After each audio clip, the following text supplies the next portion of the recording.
In the annals of Chinese history, there are few names that resonate with such intensity as that of Xishi, one of the legendary four great beauties of ancient China. Her beauty is said to have been so extraordinary that it could move mountains and shift the tides of fate. However, it was not merely her physical appearance that made her remarkable. It was the pivotal role she played in the grand narrative of power, politics, and war. Xishi's story is a blend of myth and history, a tale that weaves together the complexity of beauty, intellect, and sacrifice, forever intertwining her fate with the rise and fall of empires. Born in the state of Yu during the spring and autumn period, 770–476 BCE, Xishi's early life seemed far removed from the grand palaces and turbulent politics that would later define her existence. The region of Yu, known for its rich cultural history, was a land plagued by internal strife and constant threats from its more powerful neighbors. The state of Wu, a formidable rival to Yu, loomed like a shadow over the smaller kingdom. In a world where power was defined by strength and strategy, beauty was an unexpected weapon, one that the rulers of Yu would soon learn to wield. Xishi's beauty, however, was not immediately recognized by those who lived in her village. She was a simple village girl, far removed from the courtly intrigues of royal families and the intrigues of kings. But in the quiet rhythms of her rural life, something extraordinary began to emerge. It is said that the villagers often marveled at her features, as though she had been sculpted by the hands of the gods themselves. Her delicate face, paired with her graceful manner, would eventually catch the attention of those whose destinies were forever tied to the fate of the state of Yu. Unbeknownst to her, Xishi was destined to become a pawn in the political chess game that would see kingdoms rise and fall. As her beauty became known beyond her village, it reached the ears of the most powerful men of her time, the rulers of Yu. King Gujian, a ruler whose ambition knew no bounds, saw in Xishi not just a symbol of beauty, but a potential weapon to strike at the heart of their enemies. Thus began the story of a young woman whose life would take a turn so dramatic that it would echo through the annals of Chinese history, forever entwining her name with the empire-shattering forces of love, war, and political intrigue. But Xishi was more than just a pawn in this Game of Thrones. As the tale unfolds, we will see how she navigated the treacherous waters of court politics, love, and betrayal, all while carrying the weight of a kingdom's future on her shoulders. This is the story of Xishi, her rise from a humble village girl to a symbol of power and tragedy, and the timeless question of whether beauty can truly shape the course of history. In the tranquil hills of Yu, far from the chaotic courts and blood-stained battlefields that defined the politics of ancient China, a young girl grew up without any inkling of the enormous role she was destined to play in the shaping of her country's future. Xishi, born to a humble family, lived a life of simplicity that mirrored the quiet pace of her village. The air was always filled with the scent of blooming lotus flowers and the sound of gently flowing rivers. The people of Yu lived their days much like the land itself, calm, steady, and unyielding in the face of adversity. Xishi's home was a modest dwelling on the outskirts of the village. Her father, a humble fisherman, worked tirelessly on the river, while her mother tended to the household chores and raised Xishi with the virtues of kindness, modesty, and grace. From an early age, Xishi exhibited a unique beauty, one that was both ethereal and captivating. Her features were delicate, with almond-shaped eyes that seemed to reflect the sky itself and a smile that could light up even the darkest corners of the world. Yet, her beauty was not the product of vanity or self-awareness. It was something that had been shaped naturally, as though the gods themselves had decided to bestow it upon her. Growing up, Xishi never considered herself anything extraordinary. To her, beauty was simply a part of who she was, not something that defined her. She played with the other village children, helped her mother with chores, and spent her days lost in the beauty of nature. Her world was one of simplicity and innocence, where the greatest joy came from the gentle warmth of the sun and the sound of birds singing in the trees. She was, by all accounts, an ordinary girl in an ordinary village, with a future that seemed destined to be just as quiet and unassuming as her present. But destiny, as it often does, had other plans for Xishi. It wasn't long before whispers of her beauty began to travel beyond the borders of her village. Word of the girl with the mesmerizing eyes and graceful presence reached the ears of the powerful men who ruled over the state of Yu. King Gujian, a ruler known for his cunning and determination, was not a man who would allow such a potent symbol of beauty to slip through his grasp. In a time of war and unrest, when the state of Yu was under constant threat from the stronger and more dominant state of Wu, beauty was not merely a passive trait, it was a weapon. A tool that could be wielded for power, control, and influence. The king's advisors, ever vigilant in the search for ways to strike at Wu, saw the potential in Xishi. She was not just a pretty face, she was a piece on the chessboard. One that could shift the balance of power between the two warring states. King Gujian understood the value of appearances and how the allure of a woman's beauty could distract even the most powerful men. And so, he ordered his agents to find Xishi and bring her to the court of Yu. For Xishi, this moment marked the beginning of her transformation from a simple village girl into a key player in a political game that would shape the future of her people.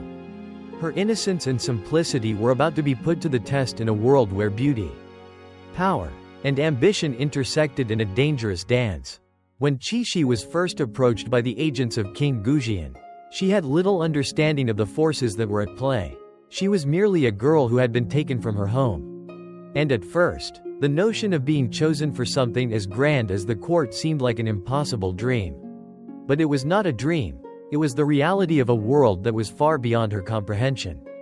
As she made her way to the capital of Yu, Xishi could not help but feel a mixture of awe and fear. The city was unlike anything she had ever seen. The streets were bustling with activity, the air thick with the scent of incense and the sounds of traders and soldiers. The palace loomed above everything else, a grand structure of stone and wood that seemed to dominate the skyline. Xishi's arrival at the palace marked the beginning of her training. She was introduced to the world of courtly life, a world where beauty was a currency, and where every gesture, every smile, and every word could have consequences far beyond what she could imagine. Under the tutelage of the palace's women, she learned the delicate arts of music, dance, and poetry, skills that would serve her well in the court of Yu. But it was not only beauty that was being cultivated in Xishi. She was being transformed into a weapon, one that would be used to accomplish the political goals of her king. Her training went beyond the superficial. It was clear that King Gujian had grand plans for her. He was preparing her not just to be a concubine or a courtesan, but to be a force of nature that could bring down an empire. Xishi's beauty was undeniable, but it was her intellect and her ability to navigate the complex and treacherous waters of the court that would ultimately define her.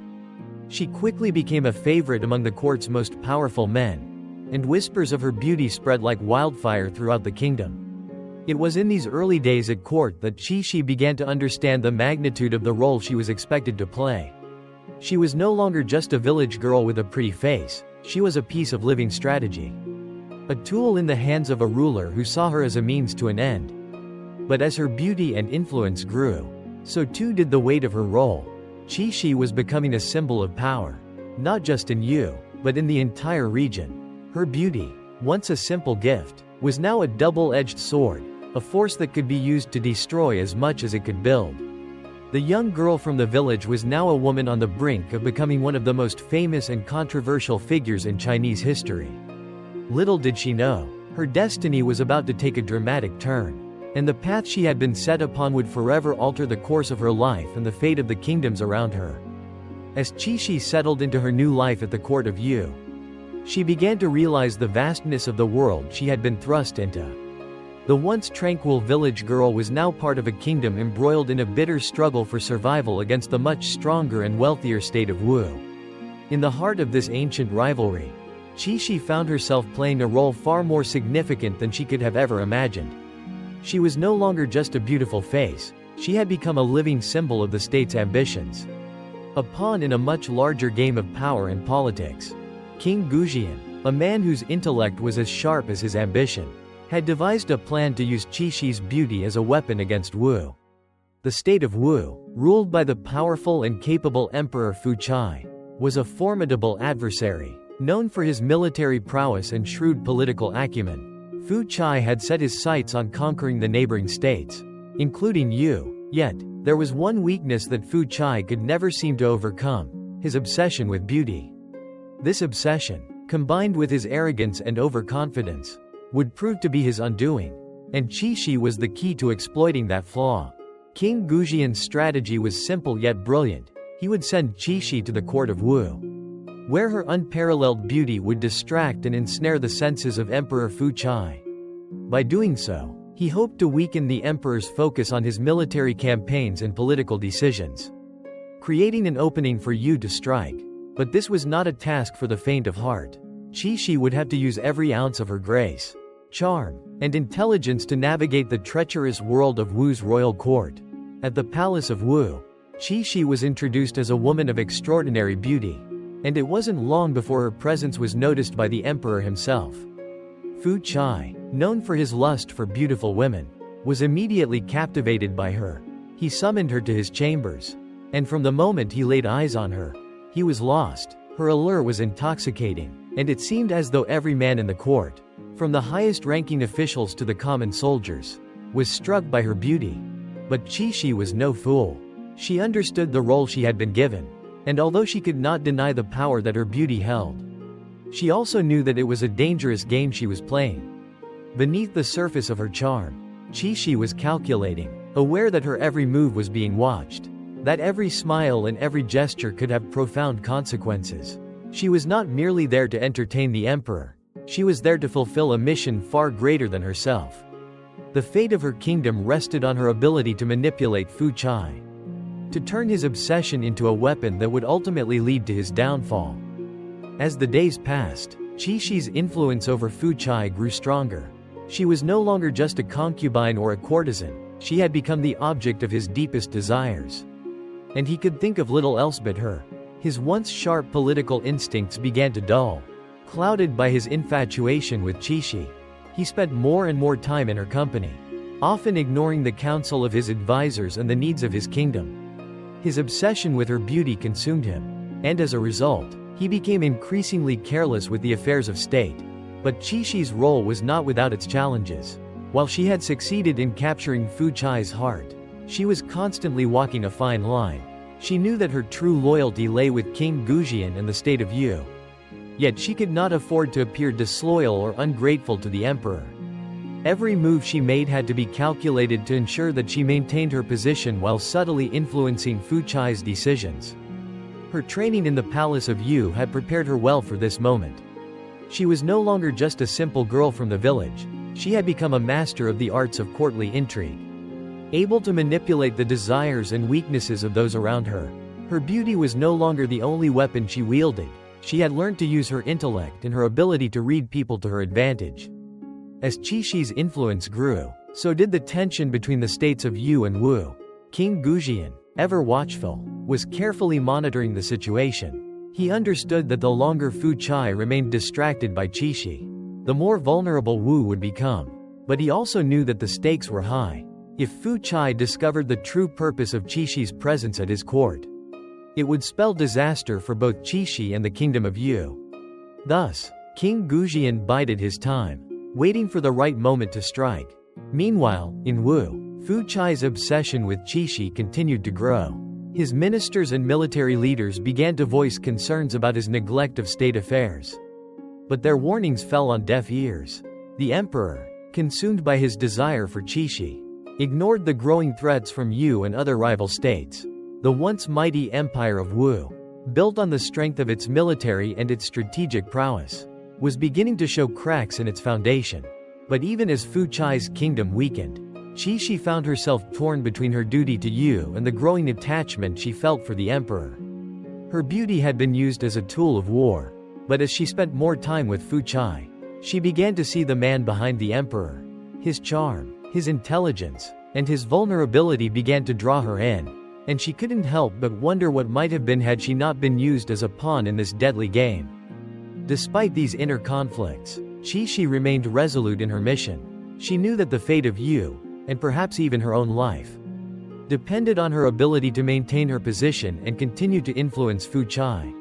She would have to continue walking the delicate line between love and loyalty, beauty and strategy, power and sacrifice. The stage was set for a final confrontation between the two great states. And Xishi's role in that battle was becoming ever more crucial. As she watched the emperor's grip on his kingdom slip, she knew that the time would soon come for her to make a decision that would shape the course of history. Would she remain loyal to Yu and complete her mission? Or would she choose to follow her heart and side with the emperor who had captured it? As Xishi's presence grew in the court of Wu, so did the tension that simmered beneath the surface. The emperor's infatuation with her was not just a fleeting distraction, it had become the focal point of his existence. Emperor Fu Chai, a man of remarkable intellect and strength, had been brought low by a single force, his unrelenting obsession with beauty. And Xishi, whose beauty had been carefully cultivated into a weapon, was the embodiment of that obsession. What had begun as a calculated move by King Gujian to use Xishi as a pawn in the larger game of politics had, in many ways, morphed into a quiet, psychological battle, one that was fought in the shadows of the imperial palace. Fu Chai, once a leader who had inspired fear and respect across the region, was now consumed by the very thing that could bring his empire to ruin. His kingdom, which had once been a dominating force in the region, was beginning to show signs of weakness, but Fu Chai remained blind to it, lost in the haze of his love for Xishi. Every day, Xishi worked her subtle magic. With every smile, every glance, she drew Fu Chai deeper into her web. Her beauty was not the only thing that captivated him, it was the way she made him feel. The way she seemed to understand him in ways no one else did. Despite the opulence of the palace, Fu Chai found a strange solace in her presence, an escape from the mounting pressure of ruling an empire at war.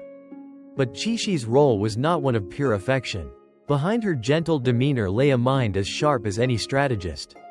She understood the political stakes at play, the delicate balance between Yu and Wu, the life and death consequences of her actions. She knew that her every word and movement could alter the fate of two kingdoms. Yet, even as she played her part with precision, there was an internal struggle. As the days wore on, she found herself torn between her duty to King Gujian and the growing empathy she felt for Fu Chai, the emperor who had been consumed by his desire for her. In her private moments, when she was alone with her thoughts, Xishi often wondered what might have happened if she had never been taken from her village. If she had remained the simple girl who tended to the fields and listened to the songs of the river. But such thoughts were fleeting. She had no choice but to continue on the path that had been set before her. A path that led her deeper into the heart of the emperor's obsession, and closer to the destruction of his empire. Fu Chai, despite his growing obsession, was not blind to the political landscape around him. He could sense that something was amiss in his kingdom, an undercurrent of discontent, a growing threat from Yu. Yet, his fixation on Xishi clouded his judgment. His generals, who had once been among the most feared in the land, began to notice his detachment from military affairs. They could no longer rely on his leadership, and the cracks in Wu's once strong armor were becoming visible to all who cared to look. Meanwhile, in Yu, King Gujian watched the slow unraveling of Wu's power with quiet satisfaction. He knew that the time for action was approaching. He had sent Xishi to Wu with a single goal in mind: to distract and weaken the emperor, to take advantage of Fu Chai's inability to focus on the affairs of state. Yet, even as he observed the progress of his plan, Gujian knew that the final blow had to come soon. The longer Fu Chai remained distracted by Xishi, the more vulnerable Wu became. It was only a matter of time before Yu would strike. But King Gujian was patient, understanding that timing was everything. He knew that Xishi had become a pivotal player in the game, and he trusted her abilities to manipulate Fu Chai from within. Yet, he also understood the risks involved. If Fu Chai ever discovered that Xishi's role was not purely one of affection, the consequences could be disastrous. Xishi's life, and the future of Yu, hung in the balance. As the months passed, the court of Wu became increasingly unstable. The emperor, now fully under the sway of Xishi, began to make decisions that were driven more by his desires than by the needs of his people. His generals, who once revered him as a military genius, began to lose faith in his leadership. Wu's enemies, including Yu, began to sense the growing weakness of the once mighty empire. It was a slow collapse, one that was not immediately obvious to those within the kingdom, but to those who watched from the outside, the signs were clear. Xishi, for her part, continued to play her role with unmatched skill. She maintained the illusion of being the emperor's lover, the object of his desire, while at the same time subtly undermining his authority. She knew that Fu Chai's obsession with her had blinded him to the true state of his empire. And she used this to her advantage. But as her influence grew, so did her internal conflict. She had come to care for Fu Chai in a way she had never anticipated. Despite his faults, despite the fact that he was the ruler of the enemy state, Xishi could not deny the connection they shared. This was the cruel irony of her situation. She had been sent to Wu to destroy the emperor's ability to rule. Yet she found herself conflicted, torn between her loyalty to Yu and the growing affection she felt for the man she was slowly destroying. It was a game with no easy answers, and Xishi could see no way out. Every decision she made brought her closer to an inevitable confrontation, one that would shape the future of both Wu and Yu. And so, the game continued. In the court of Wu, Xishi remained the emperor's greatest obsession, and Fu Chai's kingdom continued to crumble under the weight of its ruler's neglect. But Xishi knew that the time for action was drawing near. Soon, Yu would strike, and the fate of Wu, and of the two kingdoms, would be sealed. The silent battle, fought in the hearts and minds of those at the court, was about to reach its crescendo. Xishi had played her part with precision, but she could not escape the consequences of her actions. The story of Xishi, once a simple village girl, had become one of the most pivotal tales in the history of China. A tale of beauty, betrayal, and the unrelenting pursuit of power. The journey to Wu was long and arduous. Xishi, accompanied by a group of officials from Yu, made her way to the capital of the enemy state with a heart full of mixed emotions. It was an odd sensation, being both a captive and an emissary, knowing that her beauty and grace were her only true weapons in this dangerous game of politics. But there was no turning back now. The path had been set for her, and she could only move forward, knowing that the fate of two kingdoms lay in her hands. When she arrived at the grand palace of Wu, Xishi was struck by its opulence. The palace, with its towering stone walls and lavish gardens, was a stark contrast to the simplicity of her life in Yu. She had spent her days in the fields, surrounded by the sounds of nature and the warmth of the sun. Now, she found herself in a glittering world of intrigue, where every smile, every gesture, and every word could carry immense weight. Xishi was led through the halls of the palace, her eyes wide with awe as she took in the beauty of her new surroundings. The air was thick with the scent of incense, and the sounds of music filled the rooms as courtiers and officials mingled. The grand halls were adorned with fine silks, gold, and jade, all symbols of the wealth and power that the state of Wu had amassed. Yet, despite the grandeur of the palace, Xishi couldn't help but feel a sense of unease. This was a world of masks, where everyone wore a facade, and where alliances shifted like the wind. Her arrival at the emperor's court did not go unnoticed. Emperor Fu Chai, the ruler of Wu, was known throughout the land for his intelligence, his military prowess, and his insatiable desire for beauty. It was said that he had a penchant for surrounding himself with the most beautiful women in the kingdom. And the arrival of Xishi, with her mesmerizing beauty, only heightened his obsession. He wasted no time in summoning her to his private chambers. When Xishi first laid eyes on the emperor, she was struck by his presence. Fu Chai was a man of power and authority, a ruler whose every word commanded respect. His appearance was regal, and his bearing conveyed both strength and wisdom. Yet, there was something in his eyes, something vulnerable, that caught Xishi's attention. It was a vulnerability she hadn't expected to find in such a powerful man. Despite his outward confidence, there was a quiet loneliness in him, an emptiness that seemed to echo through the palace. Fu Chai greeted Xishi with the charm and grace of a ruler who had won many battles. Both on the battlefield and in the court, he praised her beauty, his words dripping with admiration. He spoke of her features in the most poetic terms, describing how her eyes reminded him of the moon and how her smile seemed to bring light into the darkest corners of his world. Xishi, for her part, maintained a calm and composed demeanor, offering only polite smiles in response to his flattery. But she knew the truth of her situation. She was no longer just a simple village girl. She had been sent here as part of a larger strategy, one that was meant to undermine the very emperor who now sat before her. The weight of that knowledge pressed heavily on her shoulders. She had been chosen for her beauty. Yes, but also for her ability to manipulate the emperor's emotions, to distract him from the needs of his kingdom, and to weaken his resolve. As Fu Chai's infatuation with her grew, so did her role in the court. She became one of his most trusted confidants, a woman whose presence was always felt in the emperor's inner circle. Xishi's beauty, however, was not the only thing that captivated him. It was the way she made him feel, the way she seemed to understand him in ways no one else did. For the first time in years, Fu Chai found himself lost in someone else's gaze, caught in the spell of a woman who seemed to possess an uncanny ability to see through his facade. In the months that followed, Xishi's influence over the emperor only grew.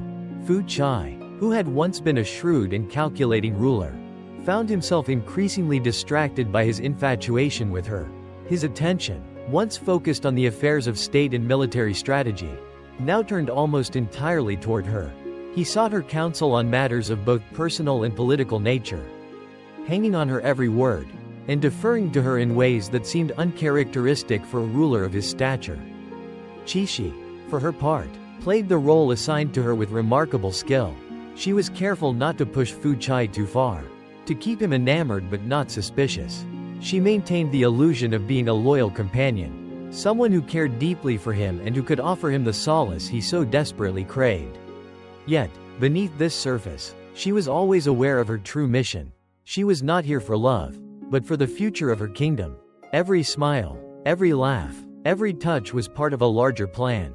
Despite the growing affection between them, Xishi never lost sight of the larger picture. She knew that her mission was to weaken Fu Chai, to distract him from the affairs of state, and to ensure that his kingdom was left vulnerable to an attack from Yu.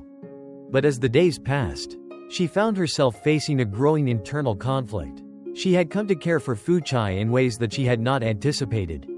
His vulnerability, his longing for companionship, made him seem more human to her. Despite his power, he was not invincible. He was just a man, flawed, lonely, and seeking love. But Xishi could not afford to indulge these feelings. She had a duty to her kingdom, a duty to King Gujian, who had placed his trust in her. Yu's survival depended on the success of this mission, and the longer Fu Chai remained distracted by her, the more vulnerable Wu became. But there was a price to pay for this manipulation. Xishi knew that her actions, though necessary for the greater good, were taking a toll on her heart. The love she had for her kingdom conflicted with the growing affection she felt for the man who was both her enemy and her captor. And so, Xishi continued to walk the fine line between loyalty and love, between duty and desire. She knew that she could not afford to let her emotions cloud her judgment. The stakes were too high. The future of two kingdoms, and her own life, depended on her ability to navigate the complex and treacherous waters of the court of Wu. As the weeks turned into months, Xishi's role in the court of Wu solidified. Emperor Fu Chai, utterly captivated by her beauty and charm, began to rely on her more and more for advice.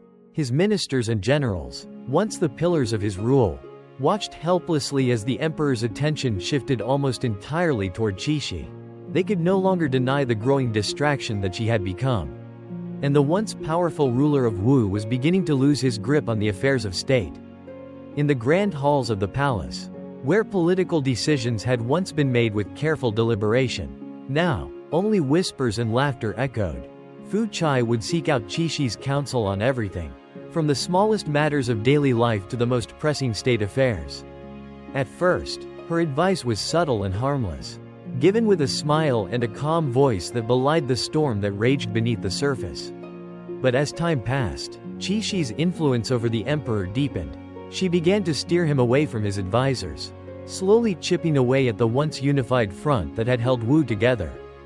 But Xishi was not acting out of malice. She understood the delicate nature of her mission. She had been sent to Wu not to destroy Fu Chai personally, but to weaken his kingdom, to cloud his judgment, and to make him a puppet in the hands of fate. Every decision she subtly guided him toward was a step closer to the eventual collapse of Wu's military might. She had been trained for this, molded into the perfect instrument of political warfare.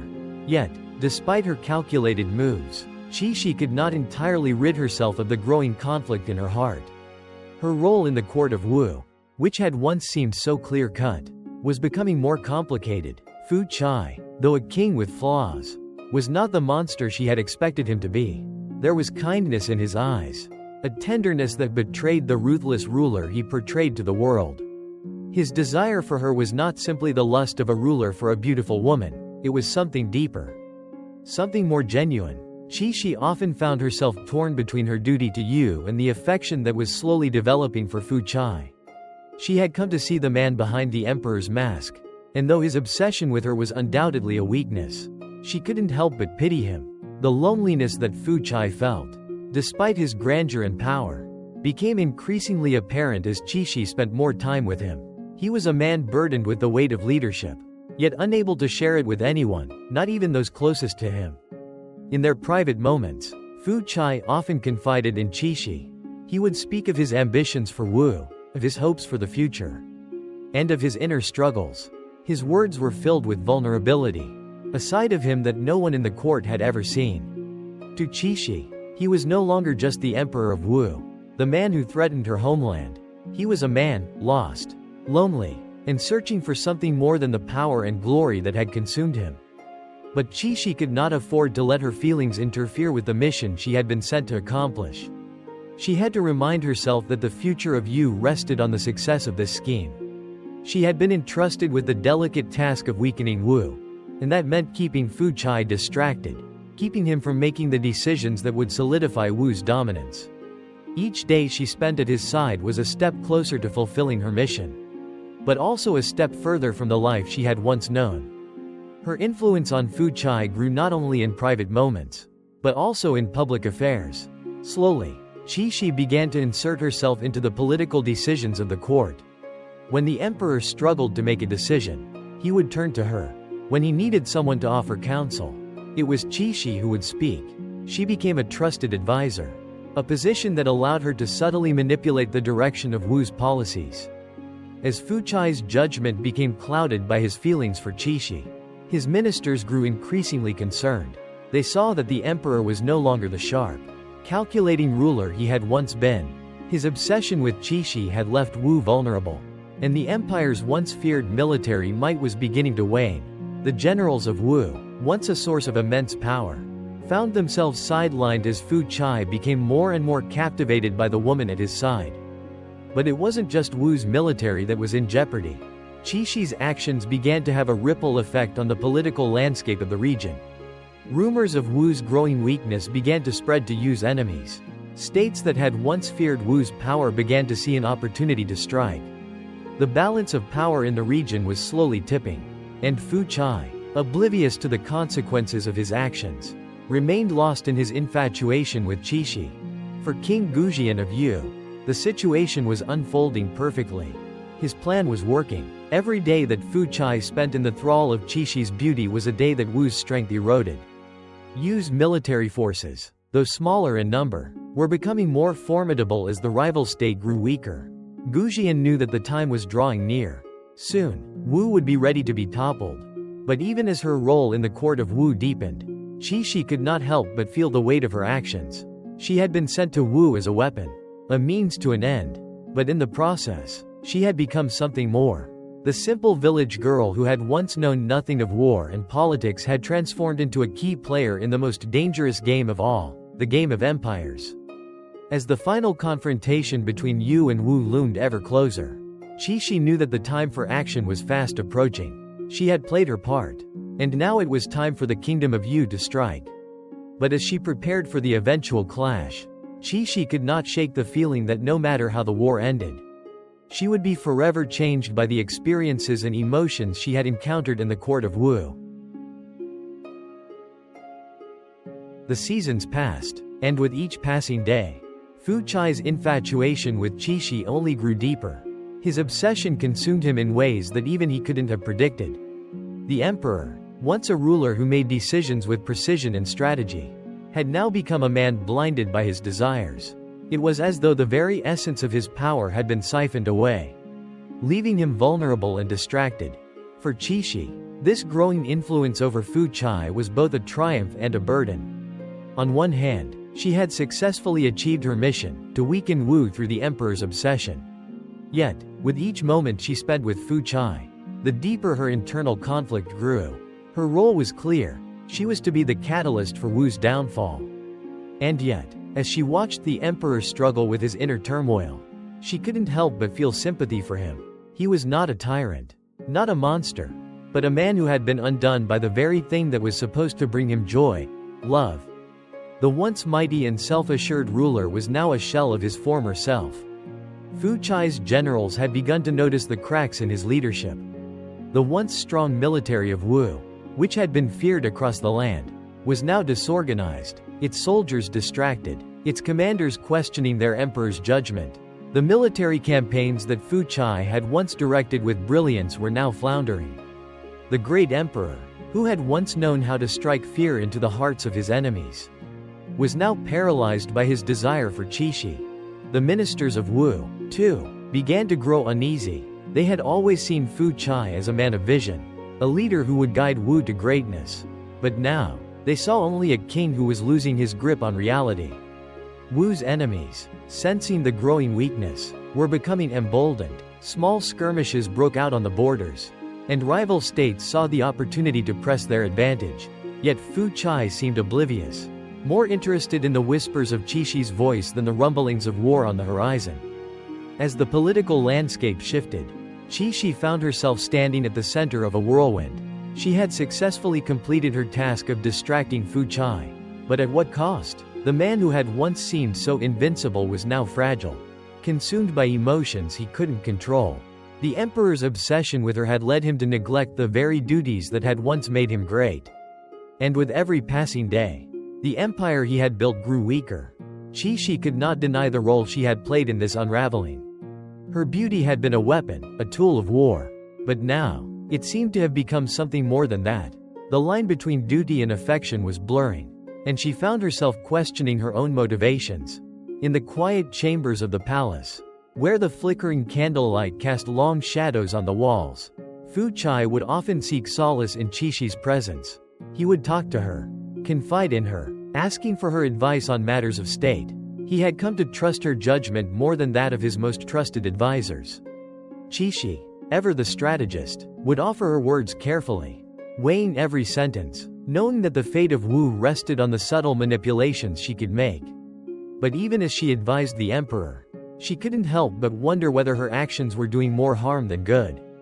One evening, as the stars twinkled brightly in the sky, Fu Chai invited Xishi to a private gathering in the palace gardens. The air was warm, the scent of jasmine mingling with the fresh night breeze. As they walked among the blooming flowers, Fu Chai turned to Xishi, his eyes filled with a mixture of longing and vulnerability. "Xishi," he said softly, his voice tinged with an emotion she had not expected. "I have often wondered, why has the fates brought you to me? Why are you here, when everything around us is crumbling? Why do I feel this deep connection to you, when all I have ever known is power and war?" Xishi paused for a moment, taken aback by the rawness of his words. She had always seen Fu Chai as a man of strength, a ruler who demanded respect and obedience. But now, in the stillness of the night, she saw the man beneath the emperor, the man who had been stripped of his power and was vulnerable in ways she had never anticipated. For a fleeting moment, her heart softened, but she quickly steeled herself. She could not afford to let her emotions cloud her judgment. "You are the emperor of Wu," she replied, her voice steady but tinged with a sadness she couldn't fully hide. "You have known greatness, Fu Chai, but greatness comes with its own burdens. Perhaps, in some way, the fates have brought us together to teach you a lesson about the cost of power and the price of your desires." Fu Chai looked at her, his eyes searching, as though trying to read the truth behind her words. But Xishi remained silent, allowing the moment to stretch between them. She knew that her role was far from over, that she still had a task to complete. And that task was to ensure the collapse of Wu, the kingdom that had once seemed so invincible. But as she looked into Fu Chai's eyes, she couldn't help but wonder whether she was truly the instrument of his destruction, or whether she had become something more in his eyes. "I have sacrificed so much for this kingdom," Fu Chai continued, his voice low, almost pleading. "But in doing so, I have lost something even more important. I have lost myself. Xishi. I do not know who I am anymore. I am lost without you. The words struck Xishi like a dagger to the heart. She had never expected the emperor to confess his inner turmoil in such a raw and vulnerable way. She had been trained to see him as nothing more than a political adversary, a pawn in the game of power. But now, she realized that he was, in many ways, just like her, a person caught in a web of circumstance, trying to navigate a world that seemed beyond their control. And yet, despite the empathy she felt, Xishi knew that she could not allow herself to fall into the trap of affection. The kingdom of Yu depended on her, and she could not allow her feelings to interfere with the mission she had been given. I understand your pain, Fu Chai, she said softly, placing a hand on his. But sometimes, the greatest strength lies in letting go. Let go of the past, and let the future guide you. There is much at stake, and we must not allow ourselves to be consumed by what we cannot control. For a long moment, Fu Chai said nothing, his gaze locked with hers. Then, with a heavy sigh, he withdrew his hand and stood up, his face a mask of contemplation. Perhaps you are right, Xishi, he said quietly. Perhaps I have been blinded by my own desires. But the question remains, what am I to do now? Xishi watched him closely, knowing that the future of Wu, and of Yu, was teetering on the edge. The time for action was drawing near. But for Xishi, the lines between duty and affection had never been so blurred. As the days passed and Wu's vulnerabilities grew more apparent, Xishi felt the weight of her dual existence more than ever before. Her role in the downfall of the once powerful kingdom was nearly complete. Yet her heart, torn between duty and compassion, ached with every passing day. Fu Chai's obsession had cost him not only his focus but the stability of his empire. And she was the silent architect of that destruction. But despite her growing feelings of empathy, Xishi could not afford to linger in indecision. The forces of Yu, led by King Gujian, were watching, and they would strike soon. Yu's military, while smaller and less powerful than Wu's, had grown stronger over the months, taking advantage of every misstep Fu Chai made, every distraction he allowed. The kingdom of Wu was now a kingdom of illusions, an emperor lost in the labyrinth of his own desires. An empire crumbling from within. Xishi knew that the time to act had arrived. Fu Chai, though still deeply infatuated with her, was now aware, at least on some level, that his empire was weakening. He had begun to feel the pressure mounting from his advisors, his generals, and his rivals. Yet, his obsession with Xishi kept him trapped in the illusion that his position was still unshakable. He had been so consumed by his feelings for her that he had neglected the very foundation of his rule, the military, the economy, and the political alliances that had once secured Wu's supremacy. The signs of Wu's downfall were impossible to ignore. Yu, with the assistance of its generals and spies, had slowly begun to destabilize Wu's borders. Skirmishes erupted along the frontier, where Wu's forces, once formidable, now faltered. Yu's generals, led by the shrewd and calculating Zhuge Liang, used the chaos to their advantage. They struck at the heart of Wu's weaknesses, capitalizing on Fu Chai's obsession with Xishi and his inability to manage the affairs of his empire. Xishi's heart grew heavy as she watched the storm clouds gather on the horizon. She had done her part. She had distracted the emperor, weakened his resolve, and ensured that his mind remained consumed by thoughts of her. And yet, despite the successes of her mission, the burden of what she had done weighed on her like a shackle. She had seen the man beneath the emperor's mask, the loneliness, the longing, and the brokenness that had driven him into her arms. She had become not just a weapon, but an unwilling confidant, and in some ways, a prisoner of her own success. On the eve of Yu's decisive attack, Xishi found herself alone in her chambers, staring out at the moonlit gardens of the palace. The night was still, but within her, a storm raged. She knew that once the battle began, there would be no turning back. Yu's forces were prepared to strike with the full force of their might. And Wu, weakened by Fu Chai's obsession and distracted leadership, would not be able to withstand the assault. Her thoughts were interrupted by a soft knock at the door. It was Fu Chai, looking more weary and troubled than she had ever seen him. His once regal appearance was now overshadowed by the toll of his emotional turmoil and the burden of leadership. He entered the room silently, his gaze falling upon Xishi, as though searching for something within her that he had yet to find. "You are quiet tonight," Fu Chai remarked softly, his voice carrying an undertone of sadness. "I feel something in the air. Is it fear of the battle ahead? Or is it something else?" Xishi looked at him, her heart heavy with the knowledge of what was to come. She had long known that Fu Chai's fate, and the fate of his empire, were sealed. The signs were all there. Wu would fall, and she would be the one to have played a key role in that fall. Her loyalty, her duty, and her emotions had all been put to the test. And now, as the moment of reckoning approached, she couldn't help but wonder if any of it had been worth the cost. "You know what is happening," Xishi said quietly, her voice filled with both sadness and resolve. "Wu is no longer the kingdom it once was. You have given everything for this empire. And yet, it is crumbling. You have been consumed by your desire. Fu Chai, you've allowed it to destroy everything you built." Fu Chai's eyes darkened at her words, his brow furrowing with a mix of disbelief and resignation. "I know it," he said quietly, his voice barely above a whisper. "I know I have failed. But I cannot change what has been done. You were brought to me, Xishi, to be the one thing that could save me from myself.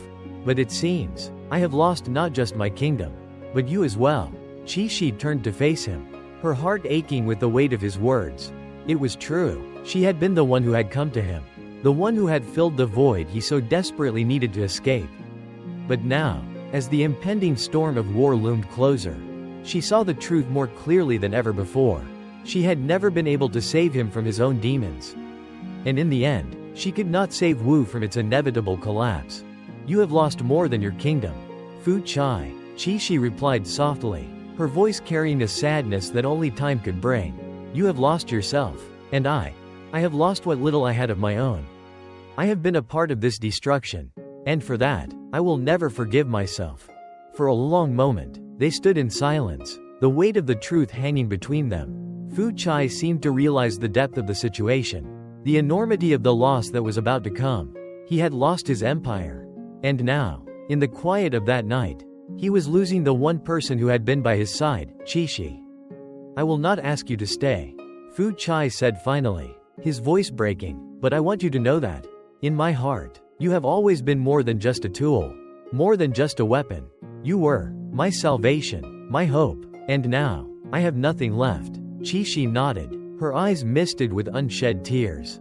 "I have nothing left, either." The sound of distant drums began to reach their ears, signals of the coming battle. The time had come, Yu's forces were moving in, and Fu Chai's empire was on the brink of destruction. Xishi turned away from Fu Chai, her heart heavy with the burden of the choices she had made.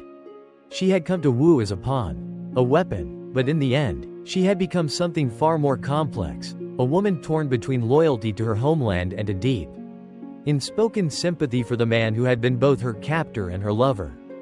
And now, the time had come to face the consequences of her actions. As the drums grew louder, signaling the final phase of the conflict, Xishi knew that no matter what happened in the coming days, nothing would ever be the same. The world she had known, the world of kings and empires, was collapsing, and with it, so too was the fragile illusion of the woman who had once been a simple village girl, now caught in the tides of history. The drums of war echoed through the night, a rhythmic pulse that marked the beginning of the end for Wu. As Xishi stood in the quiet garden of the palace, the distant sounds of battle grew louder. The forces of Yu, with their calculated precision and well-timed strike, had begun their assault on Wu's weakening defenses. The fragile empire that Fu Chai had built, now reduced to nothing more than a house of cards, was finally crumbling. Xishi took one last look at the emperor, standing in the silence of his own undoing. He had loved her, yes, but he had also destroyed himself in the process. She had been the tool, the means to an end, but in the end, Fu Chai had allowed his own flaws to unravel the very empire he had once ruled with strength and vision. And Xishi, too, had been complicit. She had helped, even if unknowingly, in leading Wu to this tragic end. The air around her felt thick with the weight of history, of choices made, of lives lost, and of the consequences that would follow. There was no turning back now. The forces of Yu would soon overrun Wu's capital, and with it, the last remnants of the once great empire. Xishi had done what she had come to do. But at what cost? Her heart was heavy, filled with regret and sorrow. She had witnessed the destruction of an empire, the fall of a ruler, and the dismantling of a love that had been doomed from the start. As the first light of dawn began to filter through the palace, Xishi knew what she had to do. She had to return to Yu, to face King Gujian and the kingdom that had sent her on this mission. She had succeeded, but in doing so, she had lost much more than she had ever anticipated. She had lost a piece of herself, the part of her that had once been innocent. Untouched by the complexities of politics and war, her departure from Wu was quiet, a departure that seemed almost too simple given the magnitude of the events that had transpired. There were no grand farewells, no declarations of loyalty or love. Fu Chai, once so consumed by her presence, seemed now to be nothing more than a broken man, standing alone in the ruins of his empire. Xishi, with a heavy heart, slipped away from the palace and made her way toward the border where the forces of Yu awaited. The journey back to Yu was long, filled with thoughts of what had transpired and what was to come. Her emotions were conflicted. She had helped her kingdom achieve victory, but she had done so at the expense of a man's life. A man who had once shown her kindness and affection. She wondered if Fu Chai had ever truly known peace, or if his obsession with her had been his undoing from the start. Was it her fault, or had the tragedy of his life been inevitable? When she finally crossed back into Yu, she was greeted with the warmth of her people and the respectful nods of the soldiers who had been waiting for her return. The kingdom had triumphed. Wu had fallen. Yu was victorious, but Xishi felt no joy in this victory. The war was over, but the war within herself had only just begun. King Gujian was waiting for her. His face, as ever, was a mask of stoic calculation. He greeted her with a solemn nod, his eyes betraying nothing of the satisfaction that no doubt lay in his heart at the success of the campaign. "You have done well, Xishi," he said, his voice steady. "Wu has fallen, and our enemies have been defeated. The kingdom of Yu stands stronger than ever. You have played your part, and the results speak for themselves." But Xishi did not feel victorious. She could not shake the image of Fu Chai, standing alone in his palace, his eyes filled with regret and longing. She had been his salvation, and yet she had also been the instrument of his destruction. She had been a pawn in a greater game. But at what cost? What had she lost in the process? "My loyalty is to you," Xishi replied quietly, her voice tinged with sadness. "But I have paid a price for this victory. I cannot say that I am glad for what we have achieved." Gujian regarded her with a measured look, his face unreadable. "You have done your duty, Xishi. You are a hero of this kingdom. The price you speak of is the price of war. No victory comes without cost. You will find peace in time." But Xishi knew that peace would be elusive. She had done what she had been asked to do. But at what cost? The man she had once come to know, the man who had trusted her, loved her, and ultimately destroyed himself, was gone. And in his place was nothing but a memory. She had been a part of his destruction, and no amount of glory or praise could wash that away. As Xishi stood before King Gujian, she realized that her role in this great struggle had ended. But her journey was far from over. She had lived through the fall of an empire, the collapse of a ruler, and the weight of a love that could never be. She had played her part in the Game of Thrones, but now she had to reckon with the person she had become. The victory of Yu had been won, but the cost was more than she could bear. And so, Xishi, the once simple village girl who had become one of the most famous women in Chinese history, walked into her future, carrying the weight of the past on her shoulders. The empire of Yu stood victorious, but the price of that victory was something that would haunt her for the rest of her days. The grandeur of Yu's victory echoed through the palace halls and the streets, filled with the cheers of the people. The empire that had once teetered on the edge of ruin now stood strong, its enemies defeated. Yet, within Xishi, there was no sense of celebration. The weight of her actions, her role in bringing down the mighty Wu, the fall of its emperor, Fu Chai, and the aftermath of all the lives altered, gnawed at her soul like an unrelenting ache. Xishi had returned to Yu as a hero, the woman who had played a decisive role in the kingdom's triumph.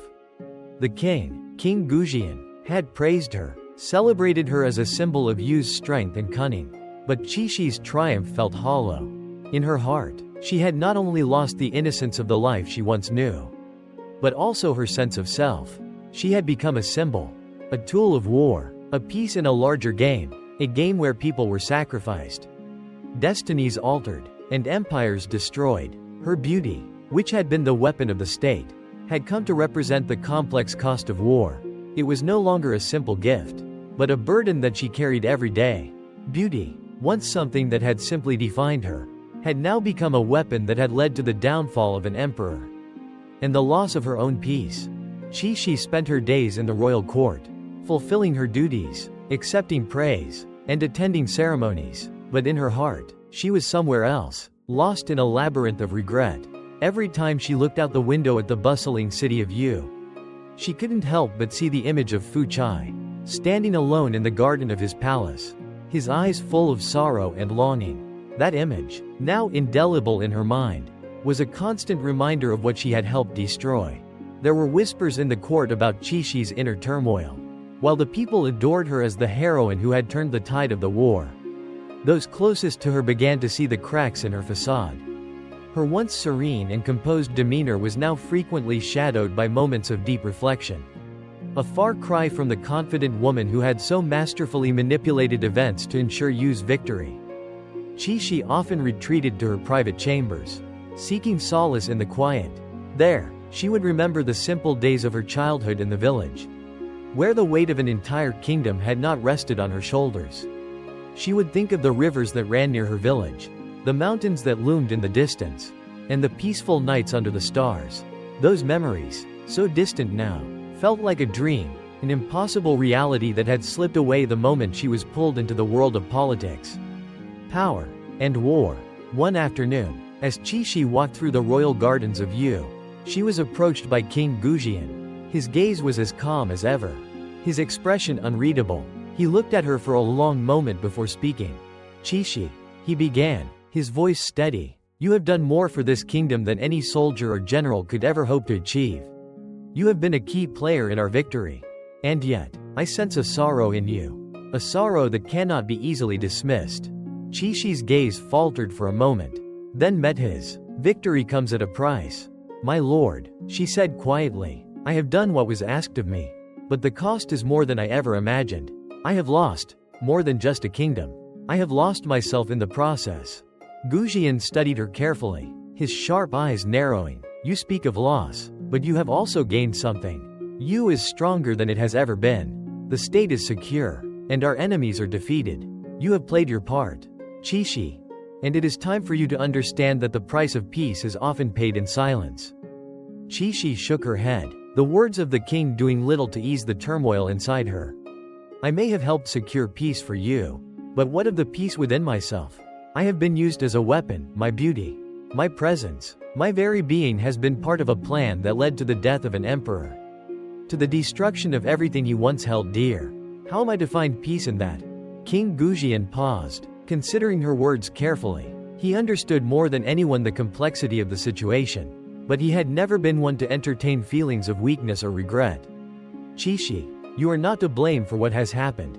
You were a tool of strategy. No more, no less. The world of empires and war is not a place for sentiment. The rulers of this world must make choices for the greater good, regardless of the personal cost." Xishi's eyes flickered with a mix of frustration and sorrow. "And what of Fu Chai? What of the man behind the emperor? You may say I was a tool, but I was also a part of his downfall. His life, his love, and his empire, all because of me. How can I live with that?" There was a long silence as Gujian watched her, his expression hardening slightly. "You cannot dwell on such things. If you wish to remain in the game of empires, you must let go of personal ties and feelings. Your duty is to you, and nothing more." Xishi stood still, absorbing his words. It was clear that Gujian saw the world in a way that she could no longer reconcile with. He had sacrificed his humanity for the sake of power, and in that, he had become a man of strength in his own eyes. But Xishi could not make the same sacrifice. The personal cost of her beauty, her role in the destruction of Wu, was more than she could bear. As the days wore on, Xishi found herself drifting further away from the court's celebrations. She attended the grand feasts, accepted her honors, and smiled at the praises of the people.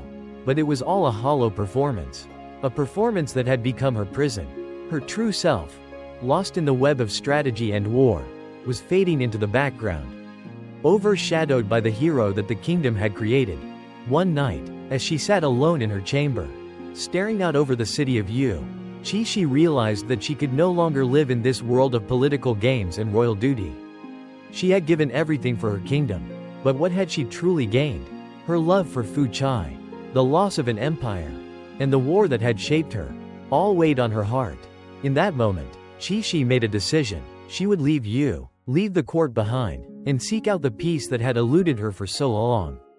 Her departure was quiet, no fanfare, no farewell. She left as she had come, a woman caught between two worlds, with nothing but the weight of her own choices to guide her. And as she walked away from the kingdom she had helped save, she could only hope that, in time, she would find the peace she so desperately sought. Xishi's departure from Yu marked the beginning of a new chapter in her life. She had walked away from the empire she had helped build, leaving behind the weight of the throne, the praise of her people, and the admiration of the king. For the first time in many years, she was free from the chains of duty. But even in her newfound freedom, Xishi's heart remained heavy. She had lost much, perhaps everything she had once known, and now she sought only solace in the quiet, the simplicity, and the anonymity of a life away from the political games she had been forced to play. Her journey led her to the distant mountains of Yu. Far from the kingdom and the noise of the court, she wandered for days, living off the land, finding peace in the stillness of nature. But as much as she sought solitude, her thoughts kept returning to one thing, one person: Fu Chai, the emperor she had known so intimately, the man whose love had led to both their destruction. His face haunted her every moment, and she could not escape the memory of his sorrow, his final words, and the life that had slipped away under her watch. It was in these mountains that Xishi found a sense of clarity. For the first time since her departure from the court, she felt a stirring inside her, a flicker of hope that perhaps, in some distant corner of the world, she might find peace. Her journey was not yet over. She knew there was more to uncover in the depths of her own soul. And only by facing the past could she begin to heal. One evening, as the sun dipped below the horizon, casting long shadows across the rugged landscape, Xishi encountered a traveler. A man, cloaked in simple robes, appeared at the foot of the mountain trail. He carried with him the air of someone who had seen many places, experienced much, and yet carried with him a quiet wisdom that Xishi had not expected. His name was Fan Li. Fan Li was a man of few words but great intelligence. He was a scholar, a former strategist, and someone who had, like Xishi, experienced the weight of war and loss. When Xishi first met him, she was hesitant, unsure of his intentions, but there was something in his eyes, a calm, a steadiness, that drew her in. He did not ask questions, did not pry into her past, and yet, in his presence, she found a comfort she had long been missing. They traveled together for days, exchanging only a few words at a time, but in those brief moments, Xishi began to see something in Fan Li that she had not seen in others, a deep understanding of the human condition. He was not interested in the politics of empires, nor the games that rulers played. He cared only for wisdom, for truth, and for the deeper questions of life. It was during one of their quiet evenings by the campfire that Xishi finally spoke of her past. She told Fan Li everything: the fall of Wu, her role in the destruction of Fu Chai, and her grief over the man she had loved but helped to destroy. Fan Li listened silently, his face unreadable, yet his eyes never left hers, offering her the quiet reassurance that she had not found in any other person before. When she finished, he spoke. You carry the weight of an entire kingdom on your shoulders, Xishi, but the world does not expect you to bear that weight forever. There is a time for war, and there is a time for peace. You have fought the battles of empires, but the true battle now lies within you. Xishi looked at him, the weight of his words sinking in. How can I find peace? Fan Li, how can I reconcile the destruction I have caused with the woman I once was? Fan Li smiled softly, a rare expression of warmth on his face. Peace comes not from running away from the past, but from accepting it. You were a part of something much greater than yourself, Xishi, and now, you must find a way to live with that. to use what you have learned to bring peace to your own heart." His words, though simple, struck Xishi like a bolt of lightning. For the first time since leaving Yu, she felt a sense of clarity, as though a door had opened in her heart. She had spent so long trying to escape her past, trying to run from the pain and the guilt. But perhaps, Fan Li was right. Perhaps the key to her peace was not in fleeing from her past, but in facing it, accepting her role in it, and moving forward with the knowledge that her actions had been part of a larger story, one that she could not control, but one that she could learn from. Days turned into weeks, and as Xishi continued to travel with Fan Li, she found that she was no longer running from her past. She began to see her journey in a new light, not as a series of mistakes, but as a path that had shaped her, made her who she was. The woman who had once been a simple village girl was now someone who had witnessed the rise and fall of empires, who had played a part in the destiny of nations.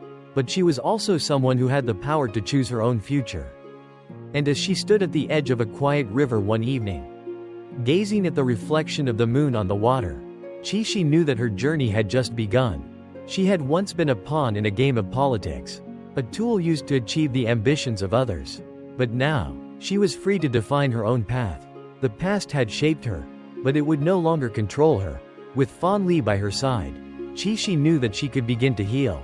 Together, they would seek out the wisdom that had long eluded her and find a way to live in peace with the choices she had made. The journey of Xishi and Fan Li took them deep into the heart of the mountains, where the noise of the world faded, and only the stillness of nature remained. Here, in the peace and solitude of the wilderness, Xishi began to find the clarity she had been seeking for so long. The weight of the past, the fall of Wu, the destruction of Fu Chai, her role in the collapse of an empire, slowly began to lift. But it was not forgotten. She had lived through it, and it had shaped her, made her who she was.